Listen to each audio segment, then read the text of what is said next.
रात का समय है। एक छोटा सा पहाड़ी घर, दीवारों पर तेल के दिए की धीमी रोशनी। आरव अपनी माँ मीरा का हाथ थामे बैठा है। माँ की सांसें धीमी हो रही हैं। आरव की आंखों में डर है। आरव, माँ, मैं आपको कुछ नहीं होने दूंगा। मीरा, धीरे से, तू हमेशा रोशनी की तरफ जाना।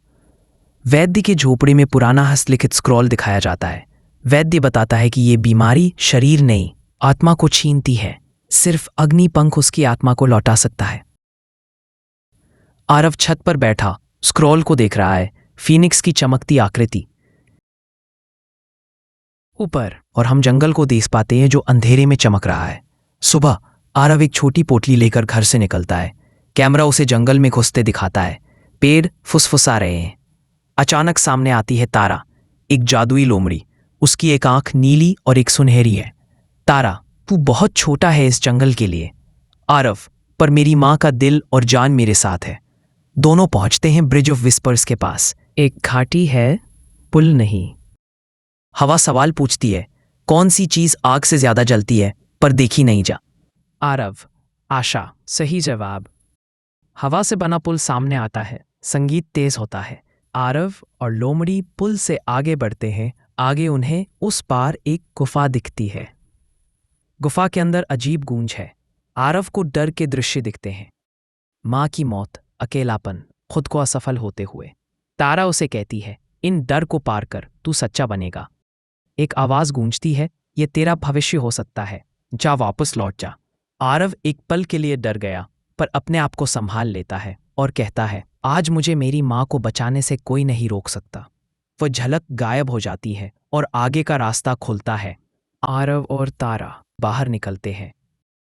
आरव और तारा आखिरी पड़ाव के करीब पहुंचते हैं। तभी उन्हें एक रहस्यमयी नीली घाटी पार करनी होती है, जिसे नील छाया की घाटी कहते हैं। यह घाटी किसी जादुई दर्पण जैसी है, जो अंदर उतरते ही व्यक्ति की सबसे गहरी कमजोरी को रूप और आवाज देती है। तारा कहती है, इस घाटी में परछाया बोलती हैं, और अगर तू उन्हें सुन ले तो तू खुद से हार जाएगा।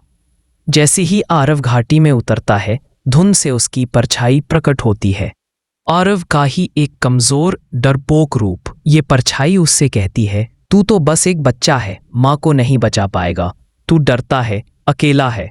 क्या तूने कभी कुछ जीता है? आरव पहले डगमगाता है, पर वो खुद से कहता है, हाँ मैं डरता हूं, पर डर के बावजूद चल रहा हूं।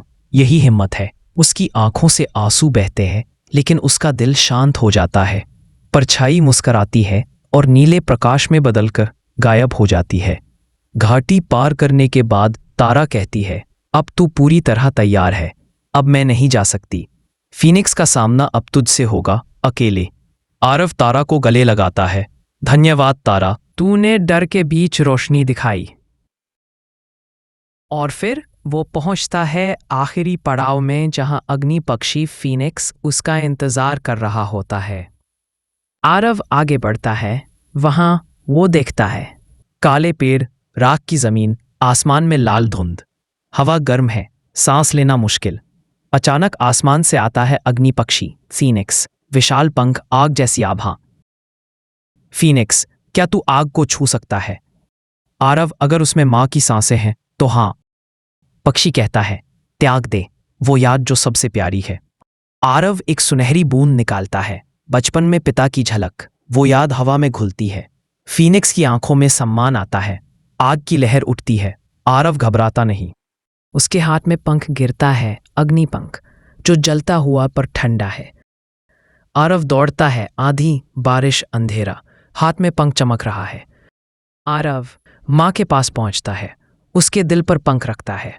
रोशनी फैलती है। माँ की सांसें लौटती हैं। मीरा, तू वापस आया। आरव, क्योंकि तू मेरी दुनिया है माँ। गांव वाले इकट्ठा होते हैं। माँ पुत्र साथ खड़े हैं।